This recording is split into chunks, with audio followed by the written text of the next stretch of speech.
হ্যাঁ, আমি প্রায়ই দেখি কোনো কিওয়ার্ড লিখে সার্চ দিলে দেখা যায় গিগ গুলো প্রায় নিজের পজিশন চেঞ্জ করে, মানে যতবার রিলোড দেই বারবার পজিশন চেঞ্জ হয়।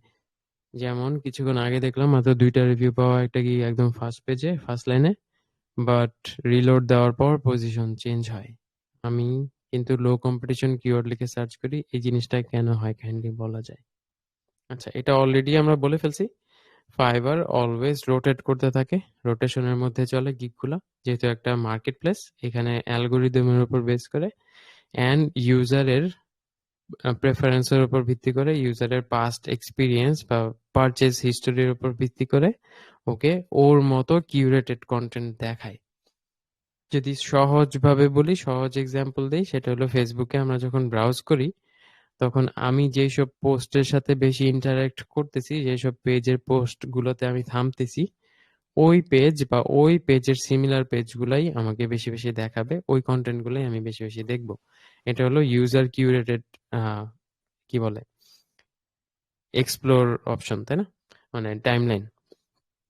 তো টাইমলাইনে আমার এমন কন্টেন্টই আসবে যেগুলোতে আমি ইন্টারেস্টেড। আমি যেই সব ওয়েবসাইট ব্রাউজ করি যেখানে ফেসবুক পিক্সেল ইন্টিগ্রেট করা, ওইসব ওয়েবসাইট বা যেসব ই কমার্সের প্রোডাক্টগুলো আমি দেখি যেখানে ফেসবুকের পিক্সেল ইন্টিগ্রেশন করা, ফেসবুক অলরেডি জানে আমার ইন্টারেস্ট গুলা কি। অ্যান্ড ফেসবুক, গুগল বলেন, যাই বলেন, ফাইবারও বিভিন্ন ওয়েবসাইট থেকে ডেটা কালেক্ট করে। অ্যান্ড ওদের ওয়েবসাইটের সার্চ প্রেফারেন্স, আমি আগে যা যা সার্চ করছি, আমি কেমন গিগগুলো ইউজুয়ালি দেখি, আমি যখন গিগ রিসার্চ করতেছি কোন কোন গিগগুলোতে আমি ভিজিট করছি, এইগুলোর উপর বেস করে ফাইবার আমাকে একটা র্যাঙ্কিং দেখায়, একটা সার্চ রেজাল্ট দেখায়। এটা ক্লায়েন্টদের কাছেও ডিফারেন্ট, দুইটা ক্লায়েন্টের সার্চ রেজাল্টও সেম না। আমরা যেই কম্পিটিশন গুলো দেখি, কিওয়ার্ড, মানে একটা স্পেসিফিক কিওয়ার্ডের মধ্যে যতগুলা গিগ দেখি, ওটা এস্টিমেটেড কম্পিটিশন, ফিক্সড না। এক একজনকে এক এক অ্যামাউন্টের গিগ দেখায়, এক একজনকে এক এক পজিশনে গিগ দেখায়। তো অলওয়েজ শাফল হইতে থাকে, অলওয়েজ রোটেট হইতে থাকে। এন্ড এটা মার্কেট প্লেসেরই ফিচার বলা যায়, বা অ্যালগোরিদম এইভাবেই কাজ করে। এক একজনকে ওর বাজেট অনুযায়ী, ওর যেই রিসেন্ট গিগ গুলা দেখছে, যেই ক্যাটাগরি রিলেটেড দেখছে, ও ইউজুয়ালি যত রেঞ্জের মধ্যে পারচেজ করে বা যত দিনের প্রজেক্ট গুলাতে বেশি অর্ডার প্লেস করে, এই রকম গিগ গুলাকে ওর সামনে বেশি দেখাবে। তো এটা সবার ক্ষেত্রে ডিফারেন্ট, এই জন্যই আমি যখন বারবার রিফ্রেশ দিচ্ছি আমাকে ডিফারেন্ট পজিশনে দেখাচ্ছে।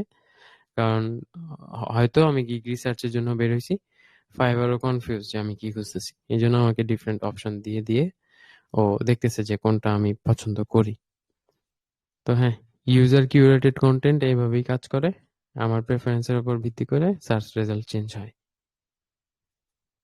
অনেক সময় দেখবেন যে আপনি গুগলে কোনো একটা কিছু সার্চ করতে চাইতেছেন, google.com-এ, জিনিসটা আপনি অন্যখান থেকে দেখে আইছেন ঠিকই, গুগলে কখনো লেখেন নাই, সার্চ দেন নাই।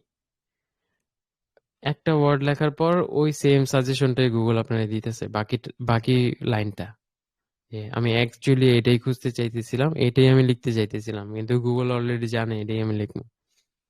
তো এরকম হয়, সবগুলো ডেটাগুলো ইন্টিগ্রেটেড এন্ড এগুলো মিলি সেকেন্ডে পাস হয়ে যায়। আচ্ছা, তো হ্যাঁ, ওভারঅল এখানে মনে হয় আমাদের কমিউনিকেশন ডান, আমাদের উইকলি যেই ইয়েটা ছিল